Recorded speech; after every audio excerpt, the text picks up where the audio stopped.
बोले श्री प्राणनाथ प्यारे की जय। श्री सतगुरु महाराज की जय। सतगुरु श्री रामचंद्र महाराज जी आपकी सदा सदाई जय।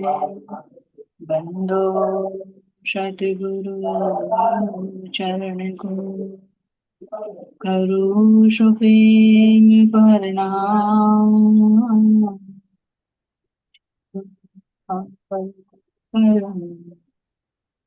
श्री देवचंद्र जी नाम। श्री प्राणीनाथ निज मूलपति सिर मेराज शुभ नाम। तेज कुंवर श्यामा पल पल गुरु प्रणाम। श्री प्राणीनाथ तुम सत्य हो, तुमसे चलत जाऊं मैं अधीन करने में बागरे की लाज। बागरे की लाज। बोले श्री प्राणनाथ प्यारे की थाम के जमाने की जय। प्राणायाम प्यारे सुंदर शाह जी आप सबके नूरी चरण कमलों में कोटि कोटि सलाम जी। तो चलते सुंदर शाह जी बीतक साहिब की ओर। तो कहाँ का प्रसंग चल रहा है सुंदर शाह जी? हमारी प्रेम सखी जी के सहारनपुर नाम है ना। मुजफ्फरनगर का तो पता ही है कि महाराज जी आए 3 दिन तक भूखे रहे, है ना। बहुत अच्छा काम किया मुजफ्फरनगर वालों ने। अब चलते हैं सहारनपुर में, है ना। सहारनपुर में क्या क्या घटना हुई, वहां पर किस तरह से जब महाराज जी जाते हैं ना, उनकी 10 सुंदर साथ हो गई थी और फिर और सुंदर साथ में फैलता चला गया तो उन्होंने विरोध करना शुरू कर दिया। किस भाषा पे? यही बाल की भाषा, है ना, कि भाई तुम हिंदू होकर और मुसलमानों की कुरान की बात क्यों करते हो, या तुम्हारे शब्दों में ज्यादातर मुसलमानों के शब्द क्यों है।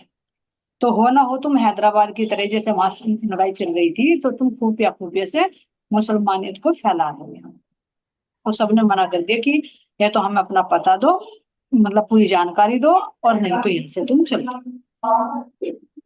तो कितना झगड़ा बढ़ जाता है सुंदर शाह जी। यहाँ पर महाराज जी कह रहे हैं कि यहाँ सबको इकट्ठा कर लिया जाता है ना। महाराज जी जाते हैं यहाँ पर। अब कह रहे हैं यहाँ पर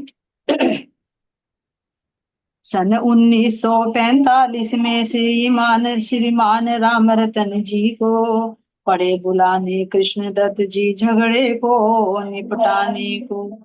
तो जो कानपुर के कृष्ण दत्त महाराज जी थे, शास्त्री थे, वे बहुत ज्ञानी थे। तो सतगुरु रामतन महाराज जी ने उनको और उनको बुलाकर, देखो ये नहीं महाराज जी अपने आप भी कर सकते थे, लेकिन कोई काम ऐसा होता है कि बाहर के जो लोग हैं एक पर विश्वास नहीं करते। क्योंकि अभी देखा ना, एक वे सेठानी थी, फिर एक अमरनाथ अंति का लड़का था, उसने कैसे कैसे कहा। तो उन पर कैसे विश्वास करें कि भाई दूसरा आकर बताएगा तो तब विश्वास किया। तो महाराज जी ने कृष्णदत्त शास्त्री जी को बुलाया और दोनों चलकर कहा आगे संग। अब यहाँ पर कह रहे हैं निर्णय स्थल चुना गया पंचायती मन आला पार ठहरे उसी आकर के श्री सतगुरु जी आखिरकार। तो खाला पार में जो पंचायती मंदिर है, वो स्थान चुना गया कि भाई चलो यहाँ पर ही बैठकर लोगों को समझाएंगे। क्योंकि लोग आ रहे थे, पूछ रहे थे, कह रहे कि ज्ञानी तो ज्ञानी पूछता था, लेकिन जिन्हें कोई ज्ञान नहीं था चलता फिरता वो भी कह देता भाई बताओ अपना परिचय दो। अरे कोई खेल खिलौना है, तुम्हें एकदम समझा देंगे, तुम्हारी समझ में आ जाएगा। ये ज्ञान की बात बहुत गूढ़ होती है। लेकिन फिर भी महाराज जी लेकर चले गए पंचायती मंदिर का वो स्थान चुना गया कि यहाँ पर हम बैठकर बात करेंगे। तो महाराज जी कृष्णदत्त महाराज जी को लेकर वहीं पर चले गए। अब जो अंतिबाई थी उनके अंदर तो बहुत भक्ति भाव था महाराज जी के प्रति। तो भाई सोचा जब मेरे गुरु महाराज जी आए हुए हैं वहां बैठकर भाई शास्त्रार्थ होगा, ज्ञान की बातें होंगी। तो जब आए हैं तो आए हुए को भोजन प्रसाद तो दिया जाता है, जलपान तो कराया जाता है। तो वो अपने घर ना बुलाकर उन्होंने वहीं पर ही उनके लिए खाने पीने के लिए चले गई, नाश्ता लेकर चली गई। अब जो जिस ताक में होता है, जैसी जिसकी दृष्टि होती है उनको वैसा ही दिखाई देता है। तो जैसे ही कृष्णदत्त शास्त्री जी और महाराज जी कमरे में बैठे हुए थे, तो अंतिबाई जी वहीं पर वो उनके लिए जलपान लेकर चली गई। लेकिन जो इन्होंने बुलाया था तो इनका मकसद शास्त्रार्थ का नहीं था। अगर शास्त्रार्थ का होता तो ये भी किसी ज्ञानी को बुलाते अपनी तरफ से, लेकिन इन्होंने तो किसी को नहीं बुलाया। भैया ज्ञानी से ज्ञानी ही तो बात कर सकता है। कहा भी जाता है ज्ञानी से ज्ञानी लड़े तो ज्ञान समाए होए, और मूर्ख से मूर्ख लड़े तो तुरंत लड़ाई हो, और ज्ञानी से मूर्ख लड़े तो भी लड़ाई हो, क्योंकि उसकी समझ में नहीं आएगा, वो अपनी अपनी झांकेगा और वो अपनी अपनी सत्य बात बताएगा। तो यहाँ उन्होंने किसी को नहीं बुला, उनका मकसद ये था केवल कि कैसे न कैसे हो महाराज जी को, इनको बदनाम किया जाए, प्रणामी जो संप्रदाय है, प्रणामी मत है, इसको बंद किया जाए और यहाँ से इनको भगा दिया जाए, जो इनका रुतबा ये बढ़ता जाए। अब उनके दिमाग में जो शैतानी आ रही थी, तो जैसे ही अंती बाई गई भोजन प्रसाद उनको खिला ही रही थी, नाश्ता करा ही रही थी, तो कुछ बदमाशों ने, कुछ गुंडों ने आकर बाहर से कुंडी लगा दी, और कुंडी लगाकर शोर मचाना शुरू कर दिया कि देखो भाई, ये प्रणामी तो यहाँ पर भी क्या क्या करते हैं, घर पर तो करते हैं लेकिन ये पंचायती मंदिर है, यहाँ पर भी बाज नहीं आ रहे। और शोर मचा मचा कर सबको इकट्ठा कर दिया कि भाई पकड़ो इनको, मारो, और आज तो हमने रंगे हाथ इनको पकड़ लिया। बाहर से कुंडी लगाकर शोर मचाना शुरू कर दिया। लेकिन जहां पर साच होती वहां पर कोई आंच नहीं आ पाती। जहां सत्य होता है वहां परमात्मा होती ही होती है। कोई कितना भी कुछ आरोप लगा। तो जैसे उन्होंने शोर मचाया तो भीड़ इकट्ठी हो गई, ज्यादातर तो उन्हीं की पार्टी के थे, गुंडागर्दी के, तो लाठी डंडे ले लेकर सब आ गए और तैयार हो गए कि आज हम इन्हें जिंदा नहीं छोड़ेंगे। उसने बता दिया जिसने कुंडी लगाई, क्योंकि पहरेदारी तो कर रहे थे, नजर तो गड़ाए हुए थे कि कौन आ रहा है यहाँ पर, कौन नहीं आ रहा। तो उनकी नजरों में आ गए कि भाई आज महाराज जी आए हैं और एक महाराज जी को और लेकर आए हैं और अंतिपाई भोजन, तो उनके दिमाग में कि आज इनको बदनाम कर दिया जाए। तो बाहर से कुंडे लगाने का घोर अपराध कर दिया, और लोग डंडे तलवार ले लेकर, भाले ले लेकर खड़े हो गए कि आज हम तीनों को इनको खत्म कर दें। शोर मचाया, जैसे ही कुंडा खोला गया कमरा बिल्कुल खाली, तीनों में से एक भी नहीं है, कुछ दिखाई भी नहीं दिया। अब कुछ तो ये सोचे कि भैया इसने झूठ बोला, यहाँ तो कोई नहीं है। अब कोई ये सोच रहे कि भैया गए तो गए कहाँ, लेकिन महाराज जी कोई वो भी नहीं कर रहे हैं। महाराज जी स्वयं बता रहे हैं कि पीछे का उस कमरे का एक दरवाजा और था, जिस पर हमेशा ताला लगा ही रहता था। अब जैसे ही कोई दूसरा था, और देखो दुश्मन भी थे तो साहू भी होते साथ में, ऐसी बात नहीं, तो पीछे के दरवाजे से भी निकल गए थे, क्योंकि उनको पता लग गया था, जैसे उसने देखा कि वे आए, उसने कुंडी लगाई, तो जो महाराज जी के साथ का था उन्होंने भी देख लिया कि ये क्या गुंडागर्दी करना चाह रहे हैं यहाँ पर। भाई बुलाया तो शास्त्री जी को उनके लिए, भाई समझाने के लिए, जो सब लोग पूछते थे भाई बताओ तुम्हारा पंथ कौन सा है, ग्रंथ कौन सा है, इष्ट कौन से हैं, और उन्होंने देखा कि इन्होंने तो भैया फंसाने वाली बात कर ली। तो जहां सत्य होगा वहां परमात्मा खड़े हैं, देवदूत बनकर खुद परमात्मा है, असराफिल जबराइल जहां पैरे पर खड़े हो। तो पता नहीं कैसे पीछे का वो दरवाजा खुल गए जिस पर ताला लगा हुआ था, और वे तीनों वहां से निकलकर आश्रम पर पहुंच गए, और वो ताला झोंका तो बंद। ये होती है सुंदर साथ जी सतगुरु महाराज जी की महिमा। समझने वाले नहीं समझते। तुम कितने ही दांव पेच लगा लो, कितने ही बदनाम कर लो, कितने ही कहा ना सूरज चांद तक थूक लो, उन तक नहीं पहुंचेगा, उल्टा तुम्हारे मुंह पर ही गिरेगा। तो यही हालत इन लोगों की हुई। अब देखा, तू तो कह रहा था भाई कमरे में है, बता कहाँ है। अब उसको डांटने लगे। अब कुछ वे क्या करते हैं, हारे झक मारे, जब कुछ उनको मिला ही नहीं प्रूफ, तो वे चुपचाप वहां से मन मार कर चले गए। नहीं मिला कि भाई, लेकिन फिर भी दुश्मनी ये है कि पूरे गांव में कर दिया कि नहीं है तो यही है। तो तुम ऐसा करो, कहीं में देखो चारों तरफ फैलवा दी कि कहीं गांव में से तुम्हें निकलते हुए दिखे, तो जहां भी दिखे वहीं तुम उनको खत्म कर दो, वे बचने नहीं चाहिए। और अगर अब हाथ ना लगे तो उनका कोई भी मानने वाला हो, अगर तुम्हें कहीं से इसमें सहारनपुर में आता हुआ भी नजर आए तो वही खत्म कर दो। ये आदेश जारी कर दिया गया सहारनपुर। कोई भी परिणामी यहाँ पर नजर ना आए, प्रवेश भी ना कर पाए, और वे जो यहाँ से निकलते हुए दिखे तो उनको भी खत्म कर। इतनी घोषणा यहाँ पर कर दी। अब महाराज जी देखो, ये तो है नहीं कि भाई जोश में होश खो देते हैं। महाराज जी वापस आ गए और कह रहे हैं कि मैं 1.5 साल तक फिर वहां पर नहीं गया। क्यों? जैसे अभी पता था ना कि उन औरतों को रोका था शेरपुर में कि भाई कितने दिन रुक जाए, महाराज के 8 दिन रुक जाओ, 8 दिन में अपने आप समाधान हो जाएगी। गुरु महाराज जी अपने आप कर देंगे। कोई भी कार्य जल्दबाजी में नहीं करना चाहिए। अब महाराज जी ने बताया, आकले काम शैतान के,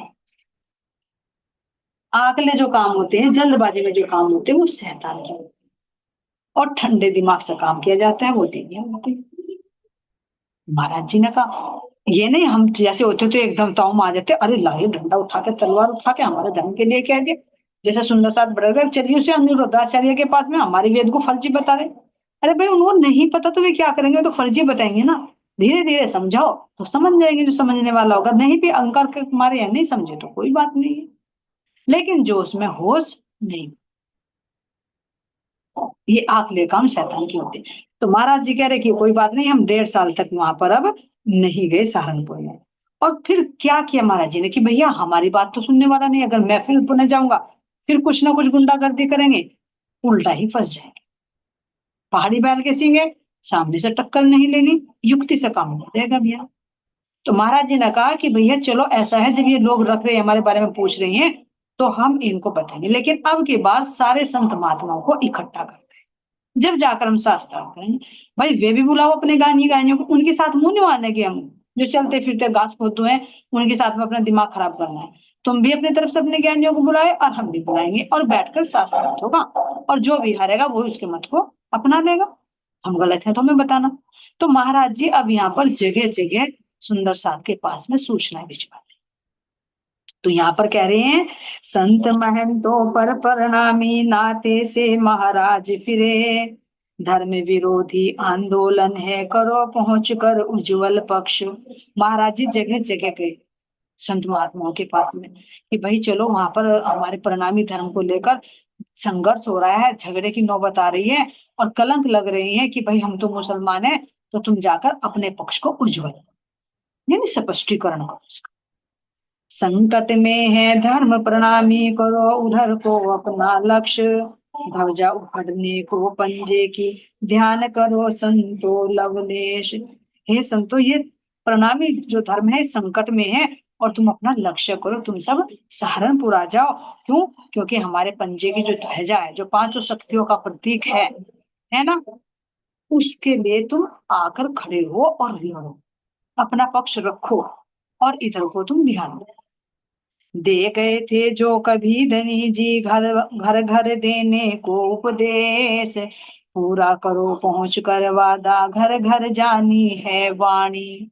महाराज जी ने कहा जगह जगह जाकर कि भाई याद करो जो हमारे धाम धनी श्री जी के अंदर बैठकर ये वाणी दे गई थे ना, और कहा था कि घर घर जाकर इस वाणी को सुनाओ, तो आज इसी वाणी पर उंगली उठ रही है।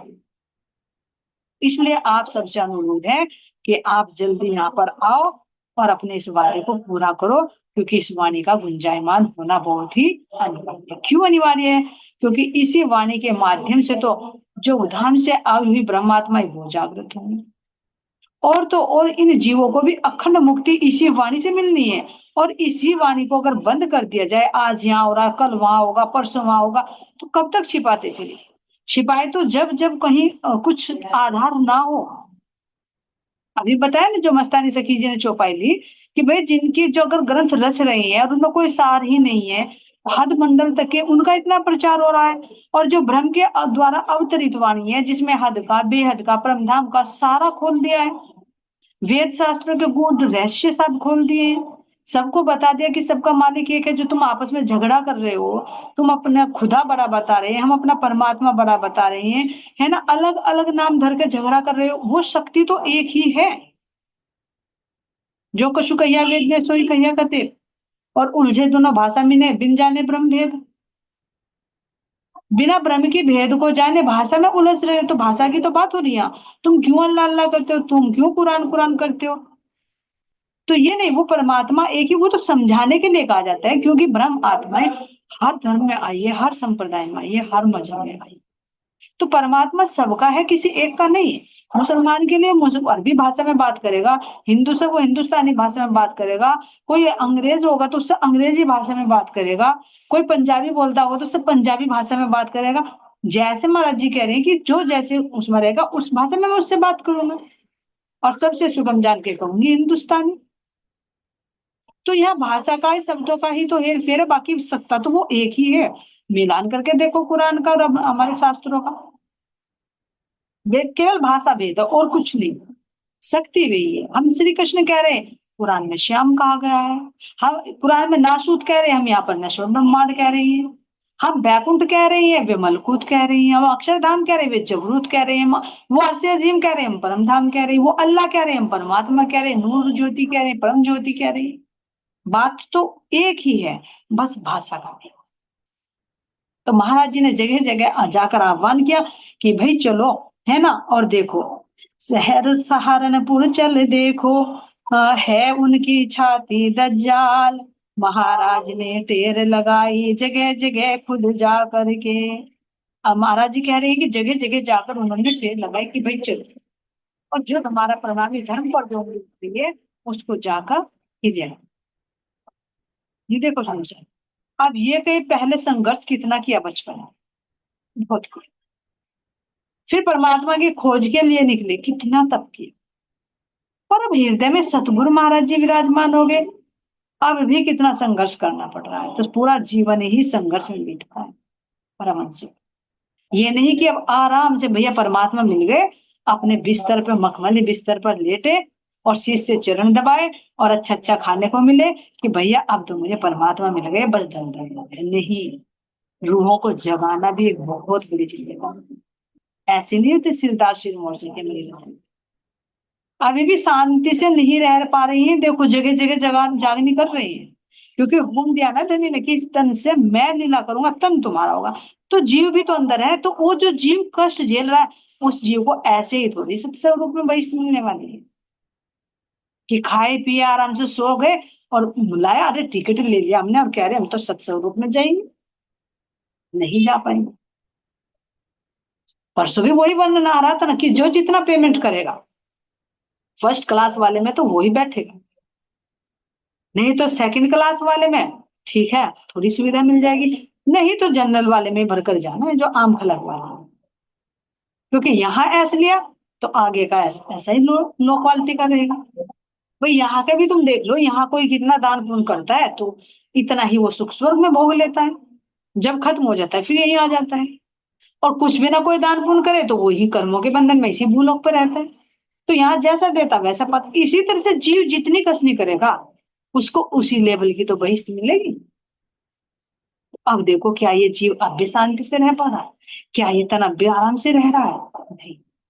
अब भी महाराज जी जगह जगह जा रहे हैं, पैदल जा रहे हैं, और जा जाकर जो संत महात्मा है उनसे अनुरोध कर रही है कि चलो भाई अपने धर्म की रक्षा करनी है, यहाँ आ जाओ। तो महाराज जी यहाँ पर कह रहे हैं, जहां जहां पर नामी गढ़ थे वहां वहां सतगुरु पहुंचे, फूक लगाई देश में जगो पर नामी साथ, अरे सहारनपुर चलो बिगड़ रही है बात। महाराज जी ने टेर लगाई, है ना, जैसे हमारे श्री जी ने टेर लगाई, अरे जागो रे राजा ने मलारो रे, तुम्हारा कोई ये हिंदू धर्म जाता है। जगह जगह गए श्री जी के जगाने के लिए, राजाओं को उठाने के लिए, लेकिन एक छत्रसाल जी नवाबाज, क्यों? कि वो धाम का अंकुर था। और नहीं तो दूसरे और राजाओं की देखे तो कोई कह रहा मुझे ब्रजराज के दर्शन करा दो तो औरंगजेब के खिलाफ लड़ूंगा, है ना, कोई मेरा ये काम, मतलब किसी किसी ने तो कह दिया महाराज जी आप यहाँ से चले जाओ, मैं औरंगजेब की सेना का सामना नहीं कर पाऊंगा। तो महाराज जी ने भी कितने लोगों, कितने हिंदू राजाओं को जगाना चाहा, लेकिन कोई भी औरंगजेब के खिलाफ खड़ा नहीं हुआ जब भी हिंदू धर्म पर बात की। अब हमारे प्रणामी धर्म पर बात आ रही है, निजानंद संप्रदाय पर उंगली उठ रही है, तो महाराज जी फिर वही लीला दोहरा देखो, तन भले बदल रहा है लेकिन संघर्ष हर तन से करना है। तो जगह जगह महाराज जी जाकर कह रहे हैं। अब सबसे पहले महाराज जी कहाँ गए? बिशनपुर के, बिशनपुर में गए, और यहाँ कह रहे हैं गए बनारस महाराज जी बिशनपुर तत्पश्चात, भावल नगर और श्री गोस्वामी महंत सदानंद जी के पास। अब बनारस गए और बिशनपुर, पहले बनारस में गए, वहां जाकर जो गढ़ था, गढ़ का मतलब जो गादीपति होते हैं जिनके पास ज्ञान होता है, जिनके पास पावर, पावर वालों को ही तो बुलाया जाए। तो बनारस गए, फिर बिशनपुरा गए, फिर भावल नगर में श्री गोस्वामी और महंत सदानंद जी के पास। सबसे यही अर्जी लगाई कि आपको सहारनपुर आना पड़ेगा, क्योंकि वहां पर शास्त्रार्थ होना है। सब जनता यही मांग कर रही है कि हमें अपना परिचय, तुम्हारा मंत्र पंथ और संप्रदाय कौन सा, उसके बारे में भी विस्तार से। अब यहाँ से फिर पाकपटन में कृष्ण देव जी के पास जाते हैं, और कानपुर में कृष्ण दत्त जो शास्त्री जी, जो अभी जिनको लेकर आए थे, जिनको कमरे में बंद कर देता, उनको फिर दोबारा से बुला गया। फिर महाराज जी गए कि भाई चलो कोई बात नहीं, अब की बात हुआ सो हुआ, अब क्या हम औरों को भी बुला रहे हैं, सब इकट्ठे होकर चलो। अब फिर हरिद्वार में कन्हैया जी के यहाँ गए, और मलहास से वो मलकाहास से मुरलीदास जी को, जिनके पास बुद्धिदास जी को भेजा था तारतम लेने के लिए, जुगलदास जी को लेकर भेजा था कि तुम उनको तारतम दीक्षा दिलवाओ। फिर कुछ जो संत महंत थे पन्ना जी से भी बुलवाए। तो इस तरह से महाराज जी ने जगह जगह जाकर सबको निमंत्रण के लिए कहा कि भाई आप सब सहारनपुर में इकट्ठे हो जाओ। अब यहाँ पर कह रही हैं जब सहारनपुर वहां गए कानपुर में, तो वे विष्णु शास्त्री जी तो नहीं मिले, उनकी पत्नी मिली। तो वहां महाराज जी, हालांकि कह रहे कि वहां पर तो जंगल का रास्ता था, तो पैदल पैदल जाते हुए बहुत कष्ट हुआ, बहुत टाइम भी लगा। भाई ट्रेन से उतर गए, फिर पैदल जाना, देखो सुंदर सा जी धर्म के लिए कितना संघर्ष करना। कह रहे हैं यहाँ पर मटियारी स्टेशन से जब चले तो वहां दूर दूर तक जंगल था। मटियारी में भी गए, वहां से रुके, और रातों रात उसमें हम पड़े रहे वहां पर रात बिताने के लिए। इतना लंबा लंबा सफर महाराज जी ने पैदल किया। और गए तो वहां शास्त्री भी नहीं मिल गया, उनकी पत्नी। तो उनकी पत्नी को ही चिट्ठी देकर और खर्च देकर, ध्यान देना सुंदर साहब जी, खर्च देकर आ रहा है। कोई भी आएगा तो अपने पैसे से तो नहीं आने वाला, उसको खर्च तो देना पड़ेगा। अब यहाँ पर भी तुम देखो, आश्रम में जो गादीपति बुलाए जाते हैं, बड़े बड़े संत महात्मा बुलाए जाते हैं, वो उनके सम्मान के लिए होता है, लेकिन दक्षिणा तो उनको भी देनी पड़ती है। घर घर पर आए तो बात दूसरी है, लेकिन आश्रम में भी अगर बुलाए जाते हैं तो उनको भी दक्षिणा दी जाती है। लेकिन यहाँ महाराज जी को जरूरत थी, उनको रोकना था, तो उनको खर्च भी देकर, ध्यान देना सुनिए, अपनी जेब से खर्च करके। कौन कौन उठाएगा, ये कह देंगे अरे होता है ठीक है, नहीं तो भैया कौन खर्चा करेगा, हमारे तो अपने बच्चों की पालन पोषण नहीं होता। ठीक है, जो धर्म पर समर्पित हो जाए ना, वो तन मन धन सब कुछ नहीं छोड़कर, कि सेवा में जितना लगे लग जाओ। ऐसे कह रहे हैं यहाँ पर, उनकी श्रीमती धर्म पत्नी को खर्च और चिट्ठी दे दी, चले सहारनपुर को वापिस उन्हें निमंत्रण दे करके। चल दी, उनकी पत्नी को दे दी भाई, चिट्ठी दे दी और खर्च दे दिया कि उनको दे देना भाई, वे सहारनपुर आ जाएंगे। अब महाराज जी यहाँ से कहाँ चले गए, शेर, और जुगलदास महाराज जी को लाहौर में, कि तुम लाहौर चले जाओ, है ना। और लाहौर में क्या था, भगत हर किशन लाल, जो अभी लड़के ही थे, वहां पर भी वकालत कर, जैसे वकालत का कोर्स होता है ना, तो कानून से अच्छी तरह से परिचित होते हैं, भाई कौन सी धारा कैसे लगनी चाहिए, क्या कानून है क्या नियम है। तो उनको वहां भेजा जुगलदास जी को कि तुम उनको बुलाकर लेकर आओ। अब जुगलदास जी तो महाराज जी का आदेश पाते तुरंत लाहौर के लिए निकल लिए। अब उनको जाकर वहां संदेश दिया कि भैया हर किस्म जी आपको महाराज जी ने याद किया, कि भाई मेरी क्या जरूरत पड़ गई महाराज जी को। फिर उन्होंने सारी बात बताई कि ऐसे ऐसे जो सहारनपुर के लोग हैं, वे हल्ला मचा रही हैं, और महाराज जी को सुंदर साथ को वहां ठहरने नहीं दे रहे हैं, और कह रहे हैं कि तुम्हारा धर्म जो है ये तो मुसलमानों का धर्म है, तो इसको तुम साबित करो, कैसे कैसे शास्त्र में क्यों तुम उसकी बात कर रहे हो। तो ये सारी जानकारी देनी है, इसलिए आपको बुलाया है। तो हर किशन ने कह दिया कि ठीक है भाई, जैसे भी मौका मिलेगा मैं तुरंत वहां पर हाजिर हूँ। अब यहाँ से करके कह रही है, तत्पश्चात मथुरा दास मिठ गुमरी के और चौधरी सुंदर दास, जहां जहां रहते थे दोनों पहुंचा वहीं मैं उनके पास। अब वहां से लाहौर से चलकर जुगलदास जी कहाँ पहुंचे, मिठ गुमरी में मथुरा दास और चौधरी सुंदर दास, ये बहुत ज्ञानी थे, इनके पास पहुंचे।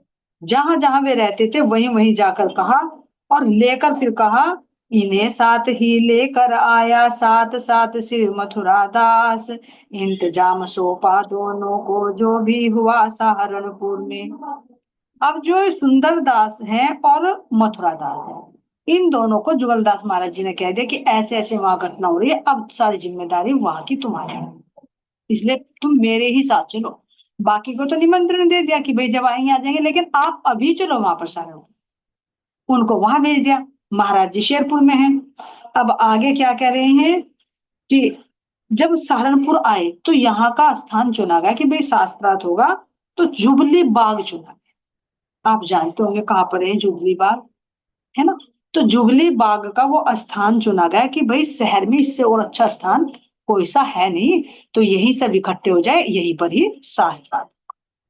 अब ये कह रहे हैं यहाँ पर, श्री लाल बाबू पे पहुंचा बिशनपुरे में रहते थे, पाक पटन के कृष्ण देश जी, कृष्ण दत्त जी कानपुर के। अब सारे के सारे जितने भी बुलाए गए थे, ये लालू भी बिशनपुरे में जो रहते थे, कृष्ण देव भी, कृष्ण दत्त शास्त्री जी भी, और हरिद्वार के कन्हैया भी, अलकास के मुरलीदास जी भी, है ना, पन्ना जी से, सब के सब यहीं पर इकट्ठे हुए कि भाई अब इनके सवालों का हमें जवाब देना है। अब यहाँ कह रहे कि जैसे ये इकट्ठे हुए और इधर से शब्द सुने, कह रहे यहाँ पर महाराज जी, दल के दल विपक्षी गण के उठ लगे घूमने चारों ओर, हर एक के मुंह पर कानों पे शब्द यही एक यही शोर, इन्हें निकालो इन्हें भगाओ मारो फिरे शहर में गर, इन्हें खाद्य सामग्री दे दो उसको भी मारो जाकर। अब जैसे जैसे सुंदर साथ बढ़ते चले गए, तो इनकी संख्या भी बढ़ती चली गई, इन्हें भी गुस्सा आता रहा। तो इन्होंने सारे में ऐलान कर दिया कि ये जो साधु महात्मा यहाँ आ आकर पढ़ रहे हैं ना, तो तुम इनका खाना पीना बंद करो, और जो इनको खाद्य सामग्री देता हो ना, जैसे कहते कि भाई दुकान से खरीद कर लिया, तो उसको भी मारो। देखो कितना सख्त पहरा कर, कि जहां भी तुम्हें ये मिले वहीं इनको मारो, यहाँ से भगाओ, और खाद्य सामग्री इनकी बंद कर दो, और बाहर गोरे में भी ना चाहिए, ये भी प्रतिबंध लगा। जहां दिखे, अब ये तो जरूरी काम होता, क्योंकि घर में तो शौचालय उस समय नहीं होते थे, बाहर ही जाना होता था, ना तो कोई बाहर निकल पाता था, ना कोई खाद्य सामग्री खरीद कर ला सकता था, ऐसा प्रतिबंध यहाँ पर लगा दिया। वारदात भी हुई कई से उठने को ही थे डंडे, दफा 44 लगी शहर में हुआ एकदम से ऐलान। जब इतना शोर मचने लगा कि भाई इनको मारो पीटो, इनको यहाँ रहने न दो, जहां भी दिखे तो सब एक कमरे में बंद हो गए। अब खाए पिए बिना तो काम नहीं चलता, अब किसी से मंगाए तो उसको डर बैठा दिया सब दुकानदारों को कि भाई कि इनको खाद्य सामग्री देना भी। और अगर कोई किसी के घर से जाए, जैसे भाई अंति बाई थी, सुंदर साथ थे, किसी के घर से भी जाता दिखे तो उनके घर वालों को पकड़ कर मारो, वही मारो। तो कह रहे इतना शोर मच गया है कि 44, वहां पे 44 धारा लगा दी गई, 44 धारा, जिसमें मतलब पूरा वो हो जाता है कि कोई बाहर ना दिखाई दे। कह रहे सरे आम केवल 5 व्यक्ति से ज्यादा कोई दिखाई ना दे एक जगह खड़ा, और ना किसी के पास कोई डंडा, ना किसी के कोई पास हथियार मिल ना जाए, तो पूरे यहाँ सहारनपुर के आसपास में पूरे में ये चौकी बैठा दी गई, पुलिस का पहरा हो गया। अब सुंदर साथ करते तो क्या करते, भैया चलो गांव वाले तो रह रहे आराम से, लेकिन सुंदर साथ जो बाहर से आ रहे हैं वे क्या करें। तो उन्होंने महाराज जी ने कहा कि यहाँ पर फिर जो इंदौर के, बॉम्बे के सेठ गोवर्धन और मांगीलाल सेठ इंदौर के, इंदौर के मांगीलाल और सेठ गोवर्धन बॉम्बे के, इनको सूचना भिजवाई, तार भिजवाई कि भाई ऐसे ऐसे है। तो ध्यान देना, महाराज जी कह रहे हैं कि ये जो शायद कह रहे हैं कि ये गोवर्धन दास जो है ना, ये प्राणनाथ जी के आगे से लंगर बाहर इन्हीं का है। जब महाराज जी जागने पर निकले थे तो लंगर बाहर की सेवा यही करते, तो शायद मुझे लग रहा है अभी इसमें और तो नहीं कुछ दिया, शायद गोवर्धन दास यही हो जो अब्बासी बंदर से आए थे और सूरत में इन्होंने सारा भार वहन किया था खर्च का, और फिर आगे तक करते रहे जब तक मेड़ता के राजा राम भाई और झांझन भाई ने नहीं लिया था, जब तक पूरी जिम्मेदारी इन्हीं की थी, क्योंकि काफी सामान लेकर आए थे और सूरत में इन्होंने खर्च वहन किया था। तो इसीलिए कह रहे हैं कि दोनों खासुल खास हैं और इनके हो वंशज। तो उनको पत्र भेजा गया, मांगी लाल सेठ इंदौरी सेवक दोनों खासुल खास, प्राणनाथ जी के आगे से लंगर भार इन्हीं का है, इन्हीं का लंगर भार की सेवा चलती है। भंडारी का लकब मिला था इनकी अद्भुत सेवा, इनको भंडारी का भी वो मिला हुआ था कि भाई ये तो भंडारी करते हैं। तो उनको वहां पर तार भिजवाया कि भाई चलो सब एक साथ यहाँ आ जाओ तुम भी, और तुम्हारी भी यहाँ पर जरूरत है, क्योंकि हमारा तो यहाँ खाना पीना सब बंद हो गया, तो हम अब करें तो यहाँ पर क्या करें, यहाँ तो जान भी बचानी भारी हो रही है। तो जैसे ही उनको पता चला तो कह रहे हैं यहाँ पर संघर्षण है बड़ा भयंकर, जान जान की बाजी है। एक सूत्र सब हुए पर भाई, उपद्रवों की आशंका है। पर भाई एक तरफ हो गए, प्रणामी एक तरफ हो गए, तो हो ना हो यहाँ पर उपद्रव हो ही होगा, कुछ ना कुछ तो संकट यहाँ पर बनेगा। हड़ताल तार प्राप्त करते ही कृपया लाजिम है चल ही पड़ना। 48 घंटे के अंदर दोनों सेठ उधर पहुंचे। धर्मशाला में सारे बड़े बड़े जो ठहरे थे। अब यहाँ पर कह रहे कि जो बड़े बड़े महाराजा आए हुए थे वे तो धर्मशाला में ठहरे थे, और जो छोटे छोटे थे वे एक राम किशन कोयले वाले उनके घेर में ठहरा रखे थे सुंदर सा। तो उन्होंने जो दो सेठ में आई थी, अभी मांगी लाल और गोवर्धन, ये ट्रक में माल भर भर कर लाए खाने को। और वही राम किशन के घेर में रोका और वही भंडारा चलाया, और सबको वही हाथ रोक लो तुम अपनी दुकानें, जो तुम्हें रोकनी मत दिलवाओ। जिसका एक रब है, जिसका एक खाया, उसका कोई कुछ नहीं बिगाड़ सकता। अब कोई झगड़ा ना बढ़ जाए, क्योंकि उनको और ज्यादा ईर्ष्या हो जाएगी कि भैया ये तो यही भंडारा चला दिया इन्होंने। तो इसीलिए भी यहाँ पर कह रहे हैं कि जो यूपी का गवर्नर था, फिर उसको टेलीग्राम भेजा गया और कहा कि यहाँ पर कैसे भी कैसे करके थोड़ी सी भाई पुलिस को भेजो, यहाँ पर हो ना हो झगड़ा जरूर होगा। ये भी शास्त्रार्थ होना है। अब शास्त्रार्थ तो होना कि दोनों तरफ की पार्टी तैयार हो। एक तरफ की तो आशंका कि कैसे भी हो बस ये बदनाम हो और यहाँ से भागे, उनका तो मकसद ये था। और महाराज जी का मकसद ये था कि भैया ये इनको नहीं पता तो थोड़ा सा इनको पता चले, समझ जाए। तो जो समझने लायक हो उसी को तो समझा जाए, और जो लड़ने के मूड में हो तो उसको क्या समझाए। तो उनको लग गया, तो इसीलिए उन्होंने टेलीग्राम भिजवाया दिल्ली से आते कि भाई यहाँ पर कैसे ना कैसे करके तो यहाँ आकर यहाँ का मोर्चा संभालो, यहाँ कुछ फोर्स भेजो, ताकि जब बात चले तो यहाँ पर कोई लड़ाई झगड़ा ना हो। तो महाराज जी कह रहे हैं यहाँ पर, गया सहारनपुर में था अंग्रेज गवर्नर, उसने दिया कमिश्नर को आदेश। गया सहारनपुर मेरठ से जब अफसर कर दिए सचेत। जैसे सहारनपुर से सूचना पहुंची, तो मेरठ में उसे अफसर को सचेत कर दिया कि तुम वहां पर सारी पोस्ट लेकर चले जाओ। बाहर से राशन मंगवाया जो ट्रक द्वारा आता था। सब्जी तक बाहर से आती, कोई बाजार नहीं जाता था। है ना। अब वो जैसे वो कलेक्टर वहां पर पहुंचा, तो जो एक दिन की तो कोई बात नहीं होगी। देखो पहले बात, सूचना फोन जाता, वो सॉरी पत्र जाता था, फिर आने में भी टाइम लगता था। तो जब तक वे ट्रक भर भर कर आए, अपना राशन चल रहा था, बाहर से देखा कि भाई प्रतिबंध है, तो उस कलेक्टर ने सारा खुलवा दिया कि अब जो कोई बाहर से कुछ खरीदना चाहते हैं तो तुम दुकान से खरीद कर लो, और अगर कोई मना करता है तो फिर मुझे बताना, मैं दे। तो बाहर से सारी सामग्री यहाँ पर अब मंगाई जाने लगी, है ना। जो भी चीज चाहिए तुमको सब बाजार से ले जाकर, अगर न देवे कोई बनिया ताकत से उठवा लाओ। अगर कोई बनिया मना करता है तो उसे तुम जबरदस्ती उठा लाओ, फिर मिलो। ये होते सुंदर साथ जी सरकारी पावर। जब उनके हाथ में आ गई, तो अब तो लोगों को झुकना ही था। हम भुगतान करेंगे उसका, आप लोग मत घबराओ। झट पर बंद हो गया पुलिस का, जुलसे की हुई तैयारी, जलसे की तैयारी होने। इस तरह से उनकी पावर आ गई। अब यहाँ कह रहे हैं, अब जब यहाँ पर मंच लगने लगा, लगा वहां पंडाल प्रणामी, किंतु ना आवे नर नारी। प्रणामी ही केवल उसमें, एक परवाही नहीं आया। कर लो क्या करो, इतने बड़े बड़े बुलाए संत महात्मा, सब कुछ कराया, है ना। बुलाए लेकिन कोई भी नहीं आ रहा, बैठे सब अपने आप, सुना लो किसे सुना लो। क्योंकि उनका मकसद था केवल यहाँ से उनको भगाना, जानना नहीं, केवल भगाना मकसद। अब कोई भी यहाँ नहीं आया, बैठे रहे। अब क्या किया जाए, सुंदर साथ सोच रहे। तो उन्होंने कहा कि भैया ऐसा करो, जैसे वो होते हैं पंपलेट, भैया वे लिखवा दो कि भैया प्रणामी यहाँ पे पंडाल लगा हुआ है, और जो जितने भी लोग कह रहे थे हमें बताओ तुम्हारा ग्रंथ कौन सा है, पंथ कौन सा है, तुम्हारे इष्ट कौन से है, तो भैया यहाँ पर मंच लग रहा है, आ जाओ, जिसके जो प्रश्न है वो आकर पूछ लो। पूरे शहर में ये पंपलेट छपवा दिए, चिपकवा दिए, लेकिन कोई भी नहीं जाने के लिए तैयार। अब यहाँ पर कह रहे हैं कि एक राधा किशन मामचंद है सहारनपुर के, जो मारवाड़ी सेठ है। उन्होंने वो पत्र पढ़ा। अब उसने सोचा चलो भाई मैं ही चलता हूँ वहां। अब ये मांगी लाल को जानते थे,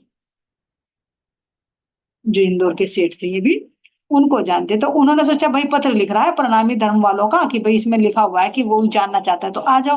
वैसे तो कोई गया नहीं, लेकिन ये कहने ढिंडोरा भी पिटवा दिया कि भाई आ जाओ। अब तो हम तैयार हैं, अब कोई नहीं जा रहा, तो वो गए और जाकर उन्होंने देखा कि भाई मांगीलाल बैठा तो जाति का। अरे मांगीलाल, तू कहाँ से इन प्रणामियों में फंस गया? क्योंकि उसकी सोच भी ऐसी थी कि भाई ये तो गलत है, ऐसे मुसलमानियत फैला रहे हैं, और ये तो इनके गुरु भी सदगुरु भी गलत है, ऐसे ऐसे क्योंकि अफवाह फैल रही थी खूब। कोई धन ऐंठने वाला बताता, कोई बहकाने वाला बताता, कोई कुछ बताता, कोई कुछ बताता। तो वो भी बड़े अचंभे से पूछ रहा कि भैया मांगीलाल तू इनमें फंस गया, कैसे फंस गया? अरे तू तो मेरा जिगरी दोस्त है, तू कहाँ यहाँ फंस गया? तो कह रहे कि भाई उसको देखकर तुम्हें बड़ा अचंभा लगा। लेकिन फिर उसको देखो बात क्या कह रही है। सेठ गोवर्धन जी बोले क्या तुम भी हो कोई सेठ, गुंडापन दिखला कर तुमने सेठ आई तो दीनी मेट। अब वे तो बोले नहीं, क्योंकि मांगे लाल और गोवर्धन साथ साथ आए थे ना। तो मांगे लाल से जब शब्द कहा वे तो बोले नहीं, लेकिन गोवर्धन बोल उठे भैया तू भी कोई सेठ है क्या? भाई तुमने गुंडागर्दी जो दिखाई यहाँ प्रणामियों पे, तो तुमने अपनी सेठाई तो खो दी, हमें नहीं लगता तू सेठ है ना। हमें ताज्जुब खुद है तुम पे, हामी हो तुम गुंडों के, जहाँ अधर्म क्या रिश्तेदारी, नहीं संबंधी तुम अपने। हमारा संबंधी नहीं भाई, तू गुंडागर्दी करता है, और जहाँ धर्म है अधर्म है वहां रिश्तेदारी नहीं है। बहुत मेन बात बताए, जहां अधर्म है वहां पर हमारी कोई रिश्तेदारी नहीं। गोवर्धन जी ने कह दिया कि भाई तू तो यहाँ गुंडागर्दी दिखा रहा, तू तो उनका बाप बना बैठा, तुझे तो रोकना चाहिए था जब तू सेठ था। और अब आकर वो मांगीलाल को भी कह रहा कि तू प्रणामियों में कैसे फंस गए? क्या तूने प्रणामियों के बारे में जानकारी ली जो तू ऐसा बोल रहा है? नहीं जवाब दे पाया। अब उन्होंने बताया गोवर्धन ने, हम प्रणामी सात पुस्त के, बालेश्वर मंदिर बम्बई, पुरखों ने बनवाया अपने, तुम लोगों ने क्या समझी। हम सात पुरखों से, हमारे सात पूर्वज हैं प्रणामी, और बालेश्वर में बम्बई में एक बालेश्वर मंदिर भी है, जो हमारे पुरखों ने बनवाया है। तो तुम क्या जानते हो प्रणामियों के बारे में? बस अफवाह उड़ाने शुरू कर दी। समझ रहे परिणामी को क्या इसी वास्ते आए हैं, निर्णय करके जाएंगे अब जो आरोप लगाए हैं। अब तू भैया सेठ है, तू आ गया तो ठीक है, लेकिन हम तुझे चैलेंज दे रहे, तू सारों को बुला ला अपने गुंडों को। अब हम निर्णय करके जाएंगे जो तुमने आरोप लगाए ना प्रणामी धर्म पर, निरानंद संप्रदाय पर, अब हम उन सब का न्याय कर कर जाएंगे, और हम तुझे चैलेंज देते तू बुला ला। अब वो सोचा कि मेरा तो रिश्तेदार है, मेरी बात मानेगा। उन्होंने किंतु कह दिया, किंतु खेद है मैं आप में, आप मारवाड़ी कैसे, गुंडागर्दी करवाते हो फिर कहते हम ऐसे। हमें तो ताज्जुब है तुम कैसे, क्योंकि मारवाड़ी तो मांगी लाल भी था जिन्होंने अंगूठी भी फेंक दी थी। अब ऐसे सुंदर साथ जी यहाँ पर वो क्या शिक्षा देते हैं, और कैसे यहाँ पर अब शास्त्रार्थ होता है, कैसे अब वो ये सेठानी भी आएगी बुलाकर लेकर आएगी, ये भी अपने आर्य समाजी वालों को बुलाएंगे, आगे क्या शास्त्रार्थ होगा, किसकी हार होती किसकी जीत होगी, ये श्रवण करेंगे कल। सुंदर साथ जी आज के लिए इतना ही, क्योंकि समय हो चुका है। आप सबका बहुत बहुत धन्यवाद समय देने के लिए। गुरु महाराज जी की इतनी मेहर अति कृपया, जो अपने बारे में हमें बता रहे और हम सुन पा रहे, और बल मिल रहा है कि अपने धर्म के लिए हमें कैसे खड़े होना चाहिए। बोले श्री प्राणनाथ प्यारे की जय, श्री सतगुरु महाराज की जय, सतगुरु श्री रामचंद्र महाराज जी आपके सदा सदा ही जय।